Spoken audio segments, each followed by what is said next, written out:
अब हम आज के सीसीवाई प्रशिक्षण शिविर के दूसरे दिन के पहले सत्र को विधिवत आरंभ करने जा रहे हैं।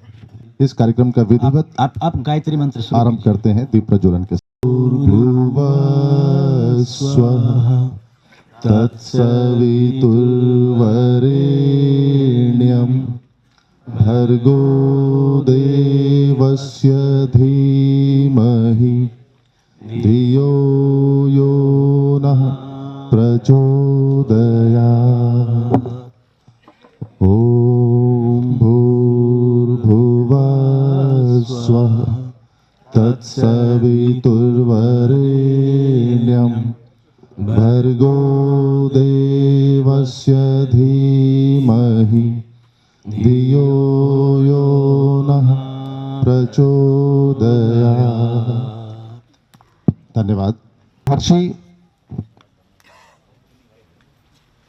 पतंजलि द्वारा बताए गए अष्टांग योग के पहले 2 सोपान यम और नियम की विस्तृत व्याख्या सहित अब हम ध्यान की गंगा में सराबोर करने के लिए मैं आमंत्रित करूंगा अखिल भारतीय प्रधान आदरणीय श्री देशराज जी को, जो आज हमें आध्यात्मिक मार्गदर्शन हमारे करने के लिए यहाँ पर उपस्थित हुए हैं। आदरणीय श्री देशराज जी। पहले मन से बोला जाएगा, पश्चात आप अनुकरण करेंगे। ओम सहना भवतु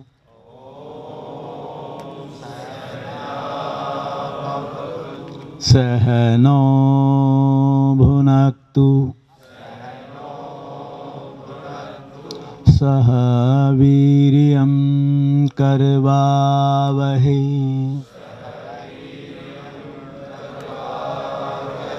तेजस्विनावधीतमस्तु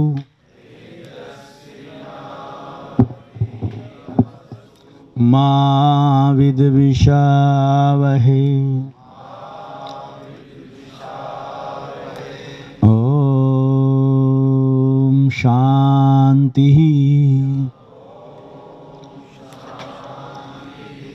शांति शांति। हे परम पिता परमेश्वर, आप हम सभी की साथ साथ रक्षा करें। हम सभी साथ साथ विद्या को प्राप्त करें। हम सभी को विद्या प्राप्ति का सामर्थ्य प्राप्त हो। हम सभी की विद्या तेजस्वी हो। हम कभी भी एक दूसरे के विरोधी ना बने। सभी को आदिभौतिक, आदिदैविक एवं आध्यात्मिक तीनों प्रकार की शांति प्राप्त हो। पूजनीय मातृशक्ति, आदरणीय बंधुओं, 3 दिवसीय इस सुंदर दिव्य योग प्रशिक्षण शिविर के दूसरे दिन के इस पे एक सफेद चादर लगाओ प्रथम सत्र में आप सभी का हार्दिक स्वागत है। मध्यम कोटि के साधक और निम्न कोटि के साधक। निम्न से मतलब साधारण से है, जो हम और आप जैसे गृहस्थ जीवन जीते हैं और सभी को ईश्वर प्राप्ति का अधिकार दिया। बस मार्ग अलग अलग है, मंजिल सेम है, एक ही है। उच्च कोटि के साधकों के लिए महर्षि पतंजलि ने समाधि योग, मध्यम कोटि के साधकों के लिए क्रिया योग और हम सब के लिए अष्टांग योग दिया। क्यों? क्योंकि साधारण व्यक्ति को ईश्वर प्राप्ति के लिए पहले एक वातावरण बनाना होगा, अपने शरीर और मन की शुद्धि करनी होगी, अपने बुद्धि को पवित्र बनाना होगा उसे ऋतंभरा रूप में परिणित करना होगा। अपनी साधना एक क्रमानुसार करनी होगी। महर्षि पतंजलि कहते हैं कि जब एक साधारण व्यक्ति भी यम, नियम, आसन, प्राणायाम, प्रत्याहार, धारणा का अभ्यास करता है तो उसके लिए ध्यान में जाना सहज हो जाता है। और ध्यान की परिपक्व अवस्था ही जब समाधि बनती है तो स्वयं भी ब्रह्म रूप धारण कर लेता है। एक सूत्र आता है, आप इधर बोल क्यों रहे हैं जी? अहिंसा सत्य अस्ते ब्रह्मचर्य अपरिग्रह यमों के ऊपर बात करेंगे और बड़े इसको आध्यात्मिक दृष्टिकोण से देखेंगे आप। यूं तो हम यम नियमों की बहुत चर्चा करते हैं, ध्यान के अंदर यम नियम की चर्चा करना उसके आध्यात्मिक पक्ष के साथ जोड़ना है। कैसे मैं यमों की साधना करते हुए अपने आप को अंतरंग साधना में ले जा सकता हूं, ये एक बहुत सुंदर विचारणीय बात बन जाएगी। हम कई बार बहुत ही सामान्य रूप में उस सूत्र को ले लेते हैं। 5 यम महर्षि पतंजलि ने योग दर्शन के 30वें सूत्र में दिए, जिसमें सबसे पहले अहिंसा। अहिंसा का अर्थ है किसी का नुकसान ना करना, किसी को हानि ना पहुंचाना। मेरी एक प्रार्थना, इस समय आप अध्यात्म की दृष्टि से सिर्फ सुने। ये वीडियो पूरी की पूरी चैनल पे अपलोड कर दी जाएगी, आप बड़े प्यार से नोट करना बाद में। इस समय तो आपको भीतर उतारना है चर्चा को, ताकि मेरा ध्यान लगे, मैं उस गंगा में डुबकी लगा पाऊँ। ये वार्ता इसलिए दी जाती है कि मेरा मन शांत हो जाए, मैं बहिर्मुखी ना रहूं। अहिंसा सत्य का वास्तव में दूसरा नाम है। जो सर्वदा सत्य के मार्ग पर चलता है वो कभी हिंसक प्राणी नहीं हो सकता, वो कभी भी। अहिंसा का सही अर्थ है किसी को हानि ना पहुंचाना और ना किसी को हानि पहुंचवाना, और ना पहुंचाने वाले का समर्थन करना। कोई किसी का हानि करके आया और आप कहो कि हाँ तूने बड़ा अच्छा काम किया, तो वो भी तो हिंसा है, आप उसमें लीन हो गए। कॉन्सिक्वेंसी में हो तो भी लीन हो गए। भी आपने खुद नहीं किया, उसको कह दिया कि तू इसको ये कटु वचन बोल दे। कटु वचन बोलना भी हिंसा है, इस बात को समझना। लेकिन कुछ ऐसे सर्कमस्टांसेस, ऐसी परिस्थितियां जीवन में आ जाती हैं कि लगता है जैसे वो हिंसक वृत्ति है, लेकिन वो हिंसक वृत्ति नहीं होती। जैसे आप किसी पशु का पोषण करते हैं, उसे अपने साथ रखते हैं, उसकी देखभाल करते हैं और फिर उस पशु से सेवाएं लेते हैं। घोड़ा, गाय, भैंस, ऐसे कुछ जो पालतू पशु होते हैं, आप उनकी सेवा करते हो, उनसे आप सेवा लेते हो, तो वो हिंसा की श्रेणी में नहीं आता। अगर कोई बीमार हो जाए, डॉक्टर सर्जरी करनी पड़ जाए, तो पेट तो काटेगा ना, उसको शल्य चिकित्सा कहते हैं। शल्य चिकित्सा उपचार हेतु डॉक्टर द्वारा की गई भी हिंसा की श्रेणी में नहीं आती। माँ बच्चे को डांटती है कि तू पढ़ाई क्यों नहीं करता, स्कूल क्यों नहीं जाता, तो माँ जब बच्चे को डांटती है तो उसके भले के लिए डांटती है, वो हिंसा की श्रेणी में बोलो नहीं आएगा। आप मतलब छोटी छोटी बातें हैं। एक मेरा एक फौजी पाकिस्तान के बॉर्डर पे खड़ा है और वहाँ से आतंकवादी हमारे देश में घुस रहे हैं और उसने गोली चला दी, फौजी ने, आतंकी मर के ढेर हो गया। परिभाषा के मुताबिक भले ही हिंसा हो, लेकिन भाव के मुताबिक बोलो ये हिंसा नहीं है, ये अहिंसा ही है। ये हम 5 यमों के पालन करने से एक साधक को क्या सिद्धि प्राप्त होती है, क्योंकि ये चर्चाएं अभी जम्मू में हमने 3 दिन करी, बड़ा सुंदर वातावरण था वो विभूति पाद पर। लेकिन ये साधन पाद के सूत्र हैं। क्या मिलता है अहिंसा से? क्यों पालन करें अहिंसा का? जब आप अहिंसा को जीवन में उतारते हो तो इससे क्या होता है? अहिंसा प्रतिष्ठायाम तत्सनिधो वैर त्यागा। इससे वैर भाव खत्म हो जाता है। जब आप अहिंसा के मार्ग पर चल जाते हो, आपके आसपास कोई आपसे वैर करने वाला होगा ना, वो भी आपसे वैर खत्म कर देगा। अहिंसा में इतनी शक्ति है कि वो सामने वाले की हिंसक वृत्ति को भी अहिंसा में बदल देगा। पहले ज़माने में कहा करते थे, ऋषि मुनि जब जंगलों में अपनी साधना करते थे तो शेर और बाघ भी उसी आश्रम में आके बैठ जाते थे। वो उनका कोई नुकसान नहीं करते थे। क्यों?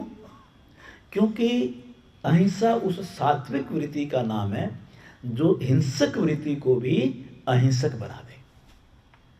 इसका एक उदाहरण देता हूं मैं, बड़ा सुंदर। हम और आप जब साधना से नहीं जुड़े थे, संस्थान से नहीं जुड़े थे, योगाभ्यास नहीं करते थे, उस समय के अब के स्वभाव में हमारे कुछ तो परिवर्तन आया होगा भाई। जब आप योगाभ्यास किया तो धीरे धीरे धीरे आप इसमें ध्यान करते हो, शवासन करते हो, योग निद्रा करते हो, आत्मचिंतन करते हो, योग कीर्तन करते हो, अच्छी अच्छी बातें सुनते हो। उससे धीरे धीरे धीरे धीरे जो क्रोधी व्यक्ति होता है, कौन होता है? उसके क्रोध की वृत्ति धीरे धीरे शांत होने लगती है और एक दिन वो स्नेह करने वाला व्यक्ति बन जाता है। वो वास्तव में ये एक ऐसी पारस मणि है जो एक, जैसे पारस से कहते हैं सोना बन जाता है ना, तो अहिंसा भी एक सोने की तरह है जिसका ये निर्माण कर देती है। हिंसा व्यक्ति में कब आएगी? हिंसा उसमें आएगी जो कामी होगा, जो क्रोधी होगा, जो लोभी होगा, जो मद में जीता है और जिसको किसी के ऊपर विश्वास ना हो, शक करता है दूसरों पर, अपनी वृत्ति दूसरे में समझता है।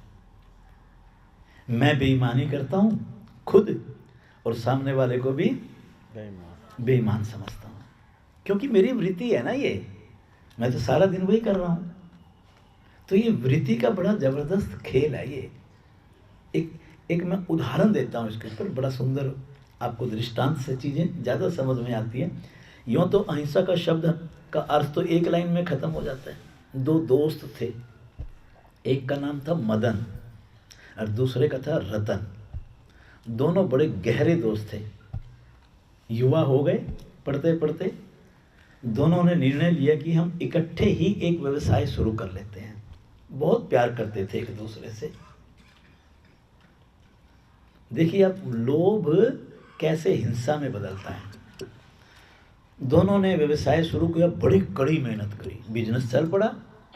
पहले हजारों कमाते थे, फिर लाखों कमाने लगे, फिर करोड़ों कमाने लगे।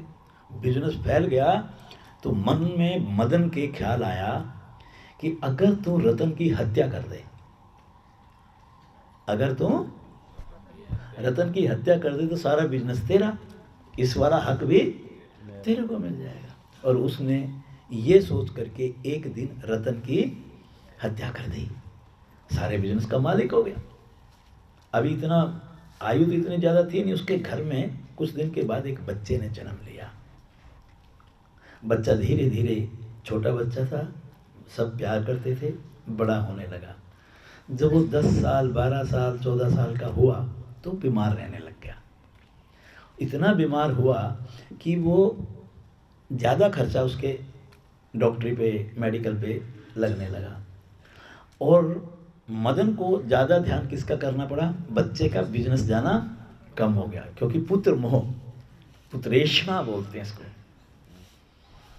अब एक तो बिजनेस पे नहीं जा रहा था, बिजनेस ठप होना शुरू हो गया। दूसरा पैसा बहुत धीरे धीरे पैसा कम होने लगा। जब पैसा बहुत कम रह गया, उसकी तबीयत बिगड़ती चली गई मदन की, और मदन ने उस पुत्र की। तो पुत्र ने एक दिन जब खूब पैसा खर्च कर लिया, मदन चिंतित रहने लग गया कि बिजनेस भी नहीं रहा, अब तो लोन ले लेकर के मैं बिजनेस चला रहा हूँ। तो उस समय लड़का पुत्र कहता है, पिताजी, कहता आपने मुझे पहचाना? कहता ये क्यों पूछ रहा है बेटा, तू तो मेरा पुत्र है, मैं तभी तो तेरे साथ 24 घंटे तेरे को ठीक करवाने में लगा हूँ। कहने लगा नहीं, मैं तेरा पुत्र नहीं हूँ। तो फिर कौन है तू? कहता है मैं तेरा दोस्त मदन हूँ। रतन, मैं तेरा दोस्त रतन हूँ जिसकी तूने हत्या की थी। मैंने अपना सारा हक ये तेरा खर्चा करवा करके ले लिया, और जो ब्याज बाकी रह गया वो मेरे क्रियाक्रम पे लगा देना। ये कह करके उसने अपने प्राण त्याग दिए। आप समझे ये बात? इसको जोड़िए उसके साथ, कैसे एक लोभ मोह हिंसा में बदला और उसका परिणाम फिर क्या निकला। अहिंसा वह है जो आपको सुख की अनुभूति करवाती है। सत्य, सत्य अगर हम इसकी परिभाषा देखें तो क्या बोलेंगे? मन वचन कर्म से जो बोल दिया वही सत्य है। चाहे वो ठीक है, चाहे वो जैसा देखा, जैसा सुना, जैसा अनुभव किया वैसा बोल दिया, वह सत्य है। लेकिन याद रखना, अगर कोई बात किसी को हानि पहुंचाने के लिए बोली जाए, अगर कोई बात आप भ्रांति फैलाने के लिए कह रहे हो, अगर आप कोई बात किसी को पीड़ा देने के लिए कह रहे हो, अगर आपकी वाणी में कटुता है, तो वो सत्य की श्रेणी में नहीं आएगा। जब आप दूसरों के भले के लिए बोलते हो, जब समाज के उत्थान के लिए बोलते हो, जब समाज में शांति फैलाने के लिए बोलते हो, उसे भले की और उसी को ही सत्य की श्रेणी में रखा गया। पर कई बार असत्य भी सत्य बनता है।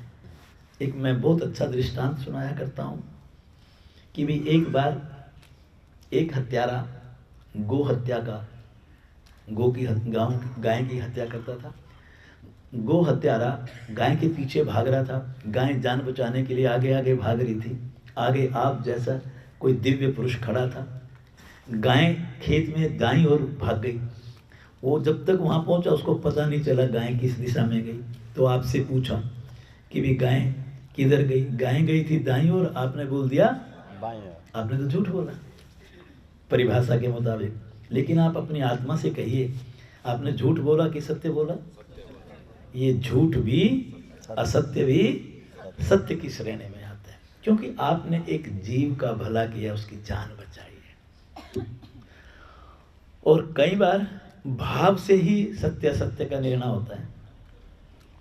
एक महाभारत में दृष्टांत आता है कि युधिष्ठिर जब लड़ाई चल रही थी कौरव और पांडवों की, तो कौरवों का पाला कमजोर पड़ गया। तो पांडवों से हावी होने के लिए उन्होंने एक चाल चली। युधिष्ठिर बहुत सत्यवादी थे, वो कभी झूठ नहीं बोलते थे। और अश्वत्थामा नाम का एक हाथी मारा गया।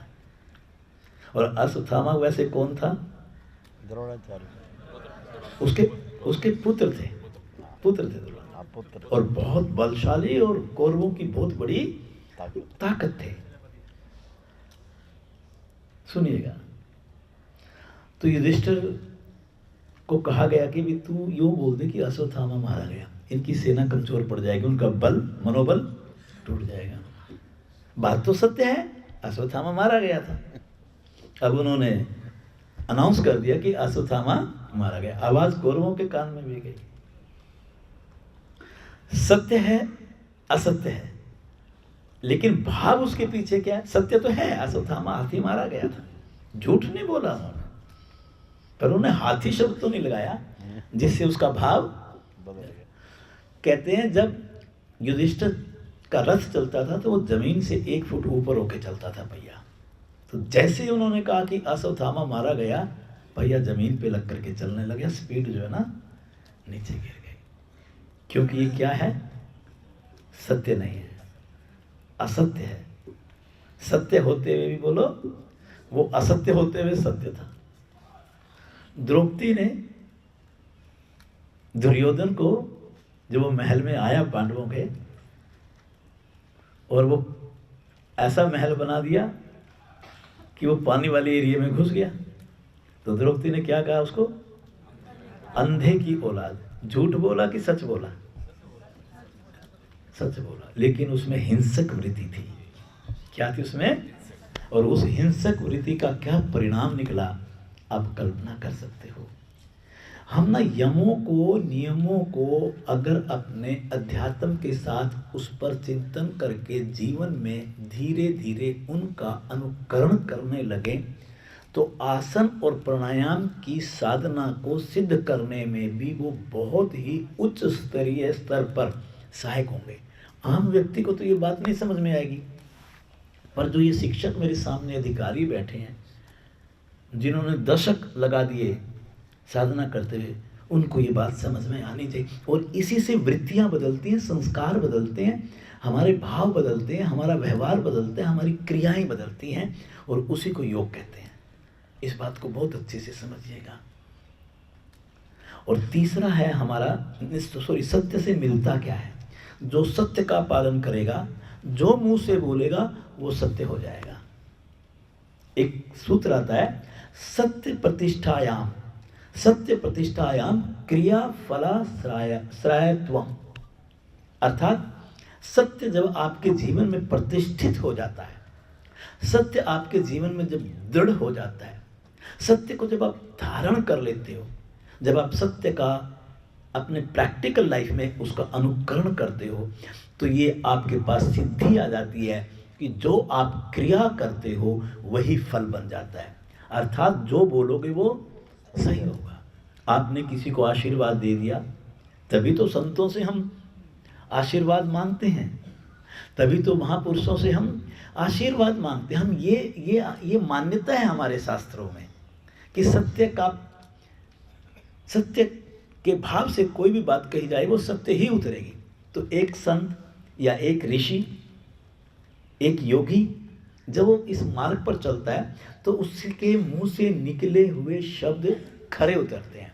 तो आप किसी संत की शरण में गए, आपने उनसे आशीर्वाद मांगा और उसने आशीर्वाद कहा कि आप आनंद में रहो, आप सुखी रहो, आप परोपकारी बनो, आप दीर्घायु बनो।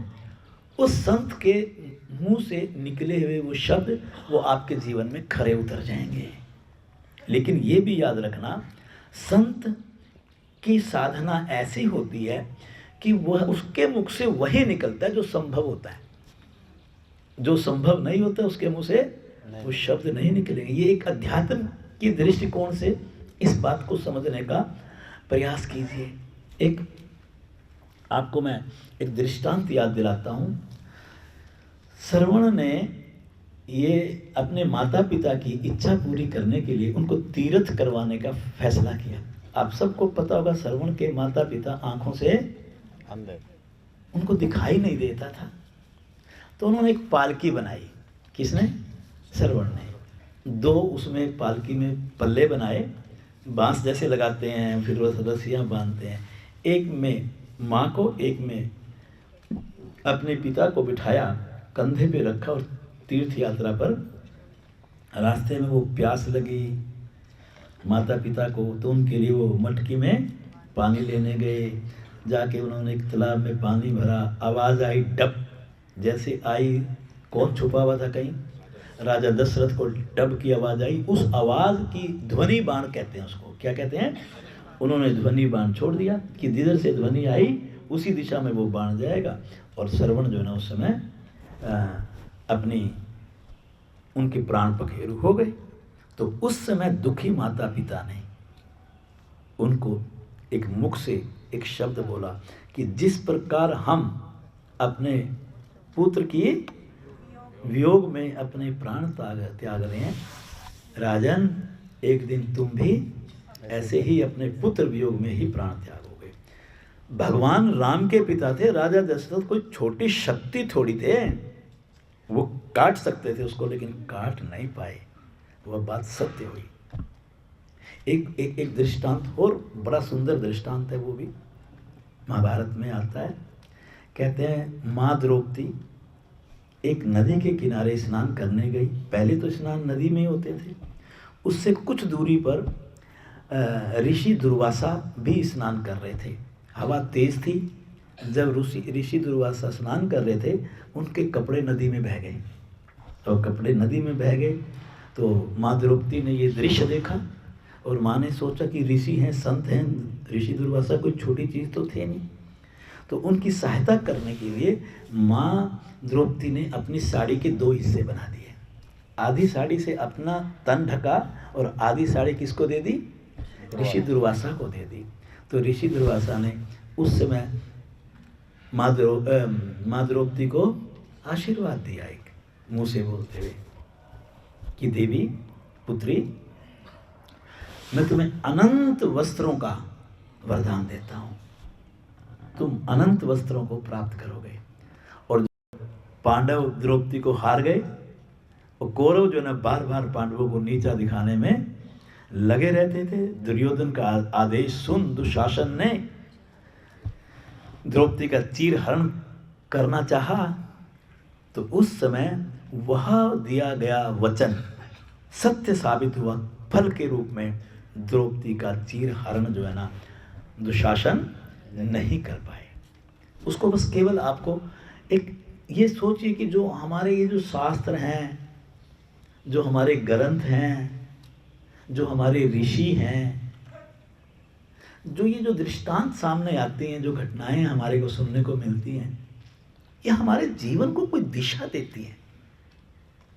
लेकिन हम उसको छोड़ करके आज रील में घुस गए, मोबाइल में घुस गए, टीवी पे घुस गए, सोशल मीडिया पे घुस गए। ठीक है, एक सीमा तक उसकी ज़रूरत हो सकती है, लेकिन जब सीमा को पार कर जाते हैं तो उसके साइड इफ़ेक्ट तो हमारी दिनचर्या के ऊपर बोलो, और आप देख सकते हो अगत के ऊपर इसका प्रभाव कैसा पड़ रहा है।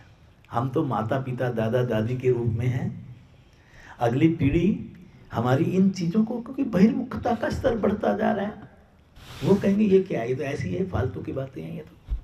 लेकिन ऐसा नहीं है, ऐसा नहीं है। अस्तेय, अस्तेय का मतलब शाब्दिक अर्थ है चोरी ना करना, धोखा ना करना, बेईमानी ना करना, झूठ बोल करके अधिक कीमत ना वसूलना, रिश्वत ना लेना, मिलावट ना करना, कम तोलना। आप उसको कैसे भी एक्सप्लेन कर लो। जब आप राग अलापते हो, लोभ में रहते हो, मोह में रहते हो, पंच क्लेश आपके हावी होते हैं, तब तक आप अस्तेय के मार्ग पर नहीं चल सकते। आपको पंच क्लेशों को काटना ही होगा। पंच क्लेशों को बोलो काटना ही होगा। जब तक आप पंच क्लेशों को नहीं काटोगे तब तक आप अस्तेय के मार्ग पर नहीं चल सकते। पर इतना तो मन बना लो भाई, हमें चाहिए तो 2 रोटी, तन ढांपने के लिए वस्त्र, और रात को सोने के लिए छत और एक बिस्तरा। यहाँ हम जितने भी बैठे हैं, इतने संपन्न हम सभी हैं कि मेरे ईश्वर ने अगर इन जरूरतों के साथ मैं तुलना करूं तो मुझे इससे ज़्यादा दे रखा है। बोलो है कि नहीं? इससे ज़्यादा है। फिर मैं क्यों अस्तेय के मार्ग पर चलता हूं? कहीं जरूर एक लकीर खींचनी होगी, एक लाइन खींचनी होगी कि मैं उसको पार ना करूं। जो अस्तेय को जीवन में धारण कर लेते हैं उनके पास फिर किसी भी संपत्ति की कमी नहीं रहती। उसके पास सभी तरह के रत्न आ जाते हैं, रत्नों की खान आ जाती है। रत्न का मतलब संपदा से है, वो रत्न नहीं, हर तरह के सुख देने वाले साधन उसके पास आ जाते हैं। महर्षि पतंजलि कहते हैं अस्तेय प्रतिष्ठायाम, अस्तेय प्रतिष्ठायानाम सर्व रत्नों उपास्थानम। अर्थात जब आप जीवन में अस्तेय को धारण कर लेते हो तो आपके पास किसी भी प्रकार की असुविधा नहीं रहती, सब रत्न आपको मिल जाते हैं। गोधन गजधन वाजिदन और रतन धन खान, जब आवे संतोष धन, सब धन दूरी समान। फिर आपके पास किसी चीज की कमी नहीं रहती। अब पांचवा बिंदु हम ब्रह्मचर्य का उस पर चर्चा करके और फिर एक दृष्टांत पर बात करेंगे आपके साथ। नहीं, दो रह गए, एक अपरिग्रह भी रह जाएगा, है ना, तो कोई बात नहीं। फिर एक दृष्टांत सुनाएंगे और फिर कुछ देर अभ्यास करेंगे। ब्रह्मचर्य छोटा कर देंगे थोड़ा सा। ब्रह्मचर्य का अर्थ है अपनी इंद्रियों को अपने वशीभूत करना, सही तो, जिसको प्रत्याहार भी कहते हैं। उसमें हम काम इंद्री को ज़्यादा बोलते हैं, पर ऐसा है नहीं। तप के द्वारा इसको पाया जा सकता है। ब्रह्मचर्य से वीर्य का ऊर्ध्वागमन होता है, जिसको आध्यात्मिक ऊर्जा में परिणित कर दिया जाता है। फिर जितने भी प्रकार की आपको शक्तियां इस जीवन को जीने के लिए चाहिए, वही आध्यात्मिक ऊर्जा मल्टीप्लाई होकर के आपकी जीवन की सारे कामों को आसानी से करती है। आपके पास ऊर्जा की किसी भी प्रकार की कमी नहीं होती। अगर मैं थोड़ा सा वैज्ञानिक दृष्टिकोण भी यहाँ, क्योंकि आप योग के साधक हैं, उसको भी रख दूं 2-3 लाइनों में, तो आपको बड़ा अच्छा लगेगा। हमारे शरीर में वीर्य की व्युत्पत्ति कैसे होती है? हमारे 7 धातु हैं जी, रस, रक्त, मांस, मेद, अस्थि, मज्जा और वीर्य। वो 7वें नंबर पर आता है और हर स्टेप 5 दिन का है। बोलो कितने दिन का है? जो आप भोजन करते हो उसको रस में परिणित होने में शरीर 5 दिन लेता है। अब वह रस शरीर के अंदर 5 दिन रक्त बनने में लेता है, और रक्त बनने के बाद वो 5 दिन मांस बनने में लेता है, और उसके बाद वो 5 दिन चर्बी बनने में लेता है, वसा वाला हिस्सा आपके शरीर में जो है, मेद। फिर उसी से अस्थि बनती है, 5 दिन उसमें लगते हैं, वो अस्थियों हड्डियों का भाग बन जाता है। उसके बाद 5 दिन लेता है वो उसको बोन मैरो में कन्वर्ट होने के लिए, जिसको अस्थि मज्जा कहते हैं, और फिर 5 दिन अस्थि मज्जा से वीर्य की व्युत्पत्ति होने में लगती है। वह एक अमृत तत्व कहलाता है शरीर के अंदर। यही कारण है माताओं में रज क्रिया लगभग 30 से 35 दिन में पूर्ण होती है। बड़ा एक वैज्ञानिक दृष्टिकोण है ये। तो ऐसी 7 धातुओं का निर्माण होता है। एक योगी जो वह शक्ति, वीर्य का सही शब्द क्या है? सामर्थ्य, शक्ति। हम उनको सांसारिक शाब्दिक अर्थों के पीछे फंस जाते हैं। अध्यात्म में अगर एक योगी उसका ऊर्ध्वागमन करने में सफल हो जाए तो कुंडलिनी का जागरण, सुषुम्ना मार्ग की सक्रियता बहुत सहज हो जाती है। 3 चीजें कहा गया, प्राण, मन, प्राण, वृत्ति और वीर्य। तीनों में से किसी एक पर नियंत्रण करना साधना के माध्यम से आप सीख जाएं तो बाकी दोनों पर नियंत्रण करना सहज हो जाता है।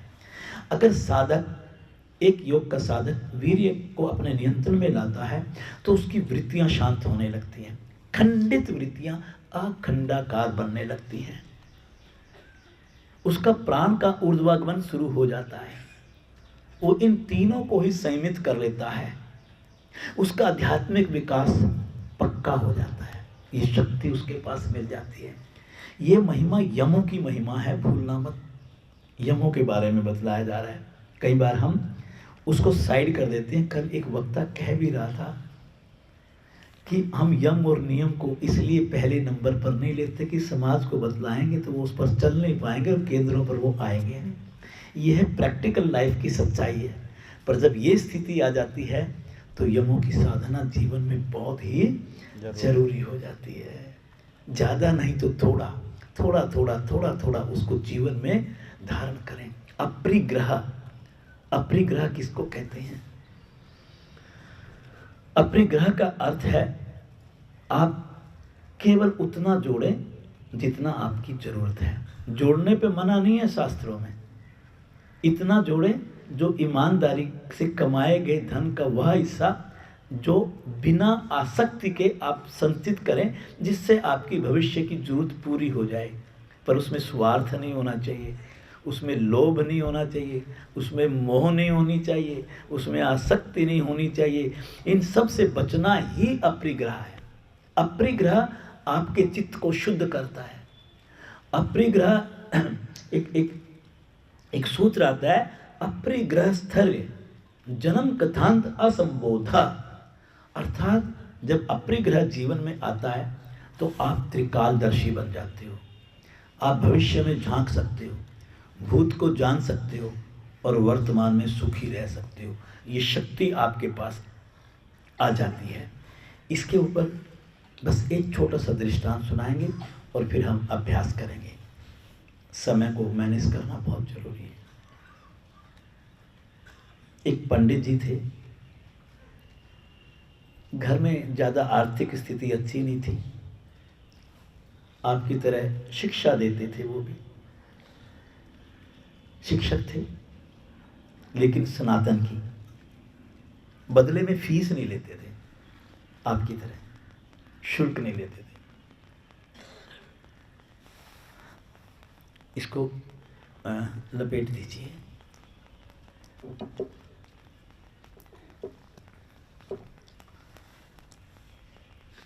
वो फीस नहीं लेते थे। अगर किसी ने, जैसे पुराने ज़माने में गुरु और शिष्य का एक बड़ा सुंदर रिश्ता होता था, किसी ने आटा दे दिया, किसी ने दाल दे दी, वो उसको स्वीकार कर लेते थे, उससे उसका घर चलता रहता था।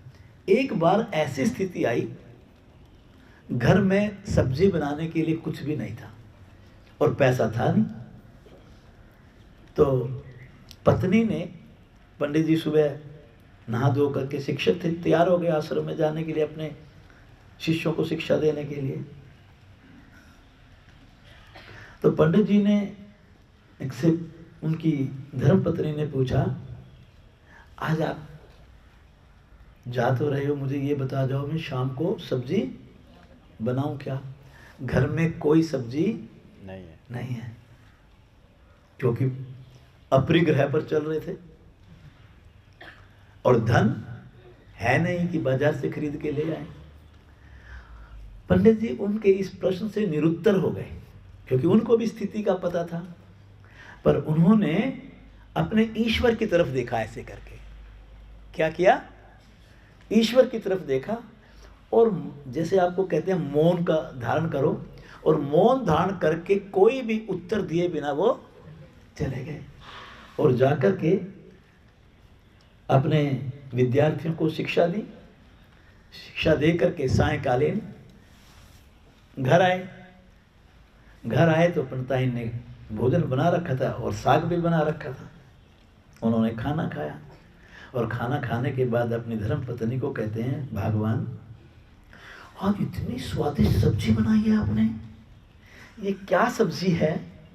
तो उस समय पंडिताइन कहती है, देव मैंने आपसे पूछा था, मैंने कहा था कि घर में सब्जी नहीं है, ना पैसे हैं कि मैं सब्जी लाऊं, आप बिना उत्तर दिए चले गए।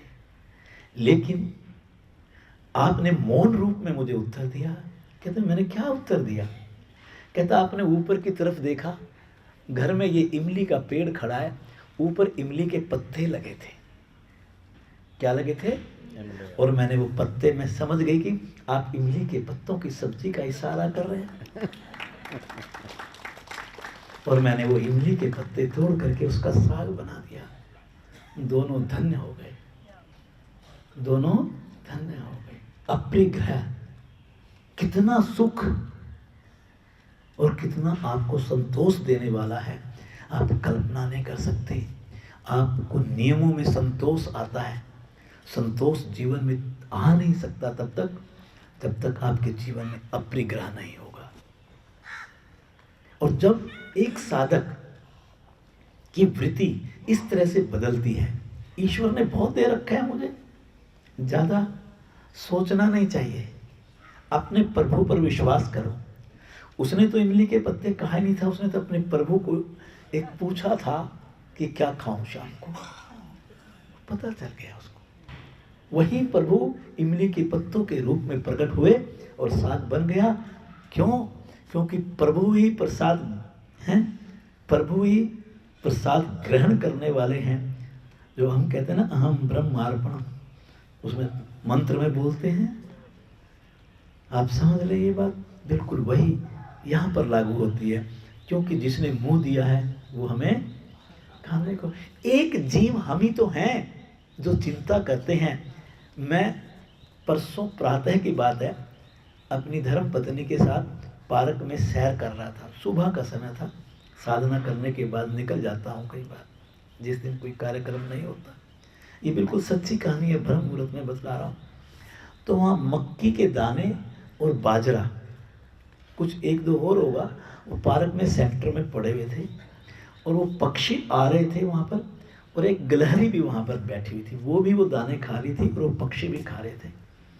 तो मैंने मैडम को कहा, देखो इनको कैसे पता चला कि हाँ ये बाजरा और मक्की का दाना आया?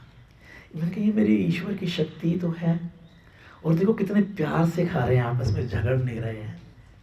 गिलहरी भी वही है और पक्षी, कोई किसी को हटा नहीं रहा है, बड़ी शांति से ये खा रहे हैं। और दूसरी बात, जब ये खा करके यहाँ से जाएंगे, ये तो 5-7 पक्षी हैं, और जो भोजन है इनका वो तो कई दिन का है, पर ये एक दाना भी अपने साथ उठा करके नहीं लेकर के जाएंगे, यहीं छोड़ के जाएंगे। बाकी इससे बड़ा मेरे ख्याल में अपने ग्रह का कोई उदाहरण नहीं हो सकता।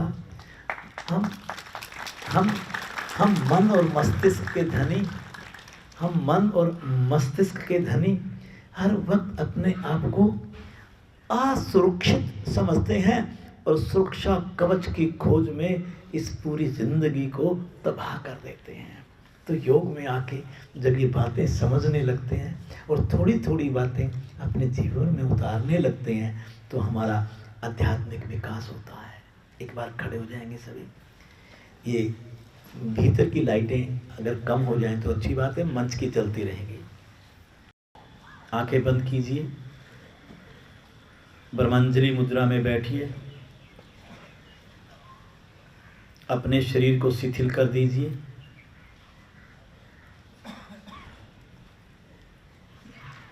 आंखें नहीं खोलनी। अगर आपने सच्चे मन से आज प्रभु के दर्शन करने हैं, ईश्वरीय अनुभूति करनी है, तो जब तक ना कहा जाए तब तक कोई आंखें नहीं खोलेगा। जहां भी जगह मिले वहीं बैठ जाएं। आसन के जो मध्य बैठे हैं वो आसन के आगे वाले किनारे पे बैठ जाएंगे, तो बाकियों को अपने आप ऑटोमेटिक बिना बोले स्थान मिल जाएगा बैठने का। अपने शरीर को शिथिल करें।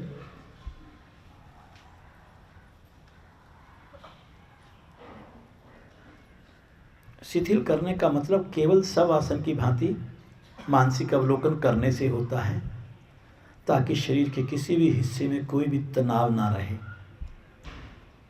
विश्रांति की ओर बढ़ना कहते हैं इसको।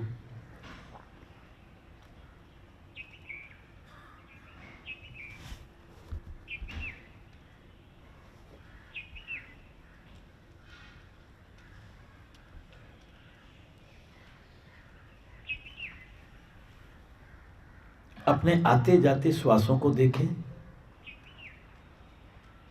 श्वास आ रहे हैं, श्वास जा रहे हैं। आज बड़ी सुंदर यात्रा होगी ये।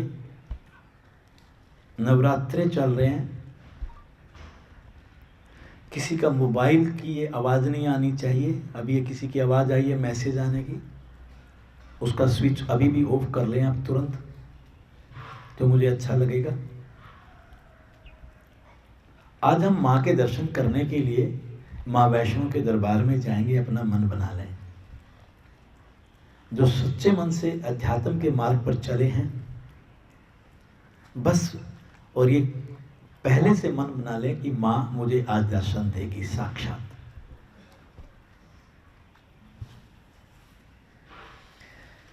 पहले हम ओम की ध्वनि करेंगे। ओम की ध्वनि करते हुए शांत भाव से फिर माँ के दर्शनों के लिए आगे बढ़ेंगे। 2 बार मन से बोला जाएगा, तीसरी बार आप शरीक हो जाएंगे।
मन ही मन भाव बनाए कि मैं नवरात्रों में अपनी माँ के दर्शन करने जा रहा हूँ। मेरी आज की टिकट है, मुझे आज ट्रेन में बैठ करके कटरा जाना है। कटरा से फिर मैं 14 किलोमीटर की पैदल यात्रा करते हुए अपनी माँ के दर्शन करने जाऊंगा। हम सब नई दिल्ली रेलवे स्टेशन पर पहुंचे हैं। ट्रेन सामने खड़ी हुई है। और हम सब ट्रेन में सवार हो गए और ट्रेन में सभी माँ वैष्णो के दरबार में जाने वाले अन्य भक्तगण भी आए हुए हैं। ट्रेन के सभी डिब्बों में माँ का कीर्तन चल रहा है। आप अपनी बर्थ की ओर बढ़ जाते हैं, आप अपनी बर्थ पर बैठ जाते हैं, आप भी कीर्तन में शामिल हो जाते हैं। जयकारा बोला जा रहा है, मन ही मन बस आपको जयकारा मन में बोलना है, आवाज़ मुंह से नहीं आएगी। सब बोल रहे हैं, आप भी बोल रहे हैं। जय माता दी, जय माता दी, जय माता दी, जय माता दी, जय माता दी, जय माता दी, जय माता दी, जय माता दी, जय माता दी। सबके जुबान पे एक ही बोली है, जय माता दी, जय माता दी। धीरे धीरे लाइटें बंद होने लग जाती हैं, सब लेट जाते हैं, माँ का नाम लेते लेते सब सो जाते हैं। गाड़ी भिन्न भिन्न स्टेशनों पर रुकती हुई धीरे धीरे आगे बढ़ती जा रही है। प्रातःकाल का समय है, गाड़ी कटरा पहुंच जाती है। मैं उतर गया, हम सब उतर गए। धीरे धीरे हम बाजार से होते हुए और आगे की ओर बढ़ने लगे। भक्तगण आ रहे हैं, जा रहे हैं, सब बोले जा रहे हैं, जय माता दी, जय माता दी, जय माता दी, जय माता दी, जय माता दी। बाणगंगा की तरफ बढ़ रहा हूँ मैं। दोनों तरफ दुकानें हैं, माँ की झंडियाँ इतनी शोभायमान हैं। आप चले जा रहे हैं, आपने भी एक चुनरी ली और उसको अपने माथे पर बांध लिया। आगे बढ़े, बाणगंगा है। बाणगंगा में मुझे अपने हाथ धोने हैं, चेहरा धोना है, अपने उस समय शुद्धता और पवित्रता को ग्रहण करना है। आपने ऐसा किया और उसके बाद थोड़ा आटा लिया। वहाँ पर मछलियाँ हैं, आप उनको थोड़ा आटा खिला दीजिए।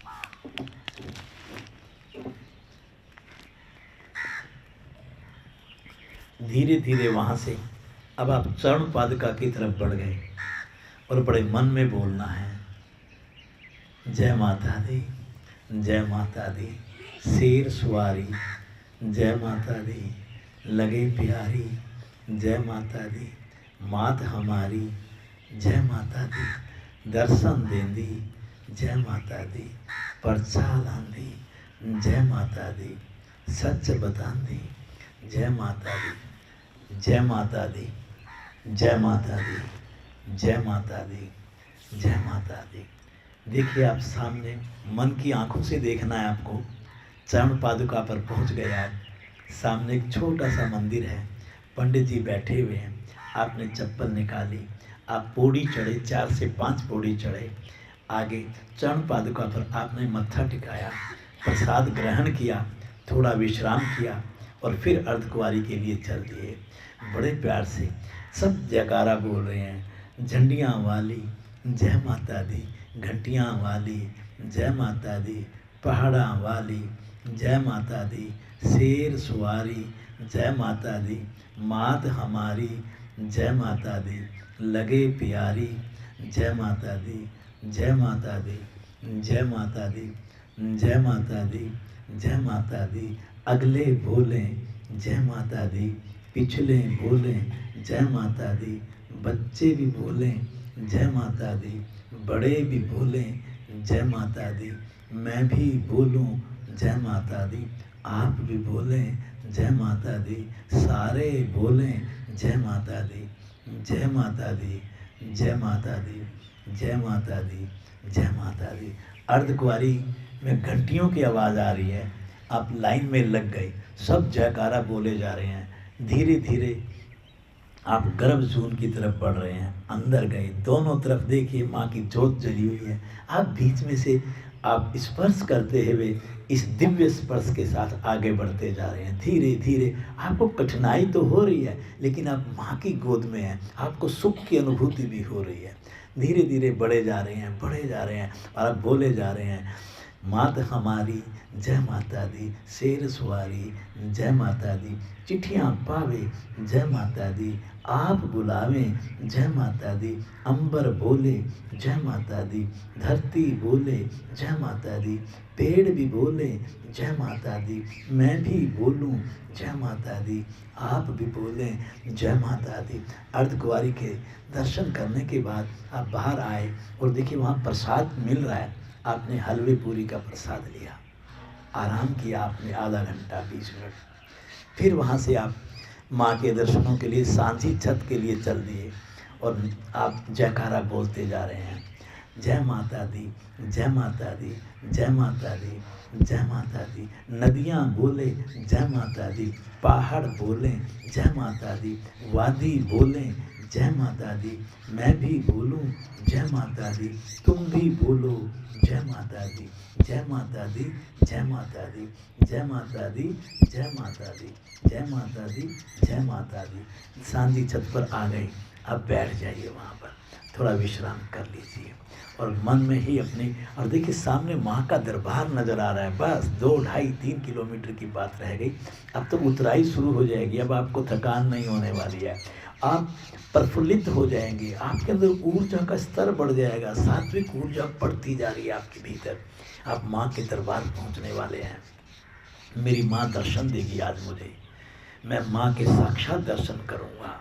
आप यात्रा कीजिए माँ के दरबार के लिए और बड़े प्यार से मन ही मन बोलिए, जय माता दी, जय माता दी, जय माता दी, जय माता दी। भक्त बोले जय माता दी, आने वालों जय माता दी, जाने वालों जय माता दी, आगे वालों जय माता दी, पीछे वालों जय माता दी। सारे बोलो जय माता दी, मैं भी बोलूं जय माता दी, तुम भी बोलो जय माता दी, जय माता दी, जय माता दी, जय माता दी, जय माता दी, जय माता दी, जय माता दी। बढ़ते जाइए, बढ़ते जाइए, बढ़ते जाइए। धीरे धीरे देखिए माँ का दरबार आ गया।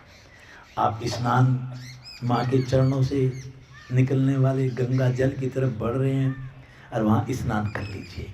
आप धुले हुए वस्त्र घर से लेकर के आए हैं, अपने वस्त्र पहन लीजिए, बदल लीजिए वस्त्र बदल करके और पंक्ति में लग जाइए।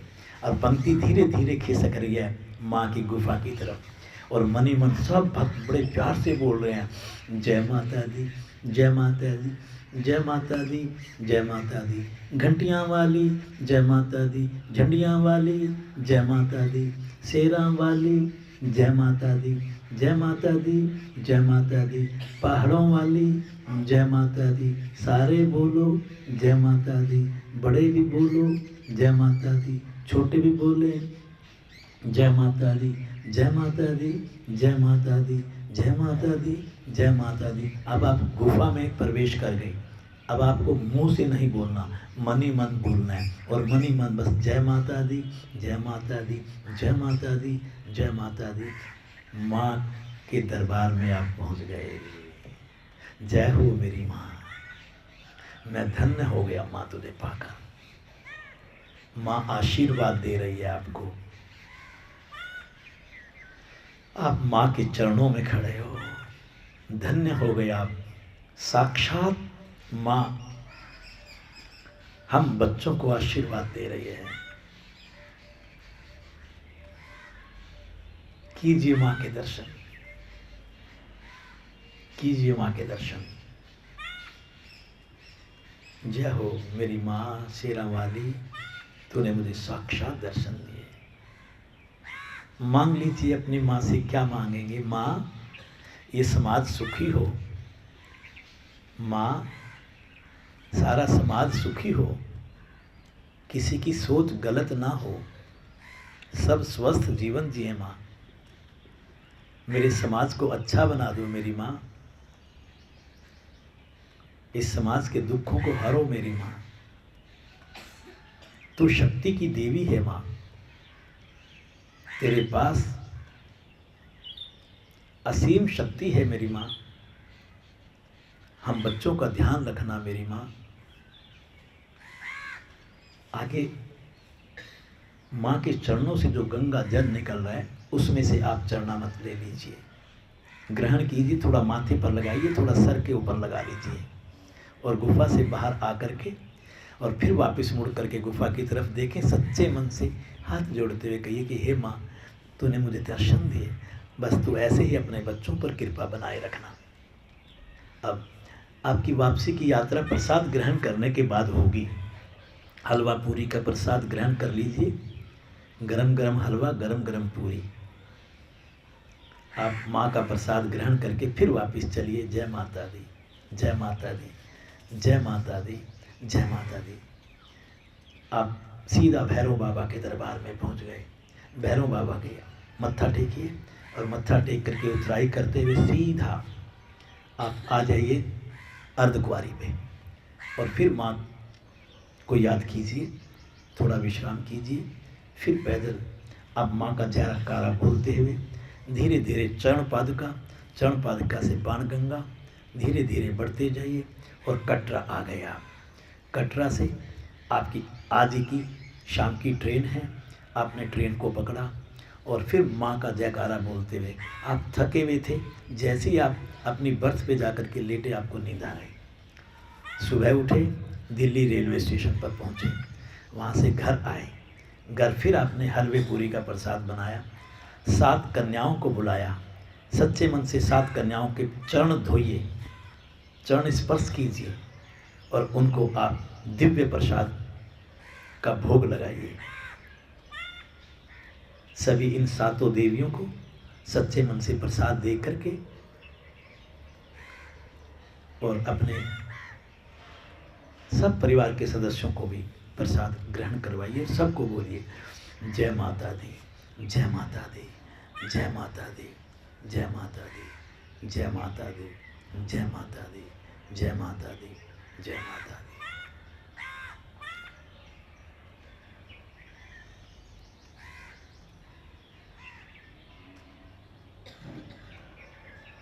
ओम की ध्वनि करेंगे हम सभी।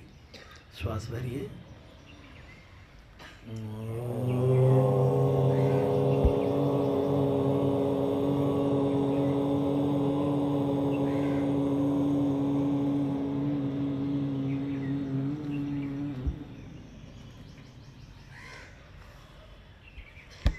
पाँच मिनट इसी प्रकार अपने माँ के संग रहेंगे।